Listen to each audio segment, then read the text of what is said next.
আজকে আপনাদের একদম লোকাল একটা জায়গার গল্প বলবো, যেখানে আমি খেয়েছি এমন এক প্লেট মাখা খিচুড়ি যার স্বাদ এখনো আমার মুখে লেগে আছে। রোড সাইড একটা ছোট কিন্তু একদম গোছানো রেস্টুরেন্ট। ঢুকে পড়লে মনে হতে পারে তেমন কিছু না, কিন্তু ভিতরে ঢুকলে আপনারা পরিবেশটা বুঝতে পারবেন। সামান্য জায়গা, তবুও ভিতরে ইন্টেরিয়রটা একদম সাজানো।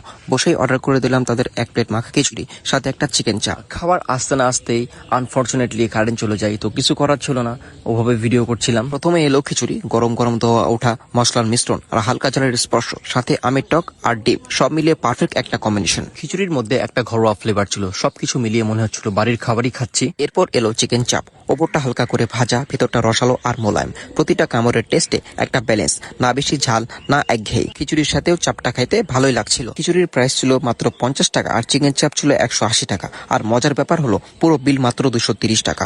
এই 230 টাকায় এমন তৃপ্তি পেয়েছি যেটা বড় বড় রেস্টুরেন্টে পাওয়া যায় না। শেষে শুধু একটা কথাই বলবো, খাবার শুধু পেট ভরানোর জন্য নয়, খাবার মানে আনন্দ, অভিজ্ঞতা আর গল্প।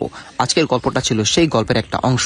আর এই ফুড কোর্টটার নাম হলো হ্যালো চিকেন, আর এটার লোকেশন নিউ মার্কেট ওমো প্লাজা থেকে সামনের দিকে আসতে বাঙালি ভোজ রেস্টুরেন্টের অপর পাশের ফুটপাতে। তো দেখা হবে পরের ব্লগে আরো মজার কোন লোকাল ফুড এক্সপিরিয়েন্স নিয়ে। আল্লাহ হাফেজ।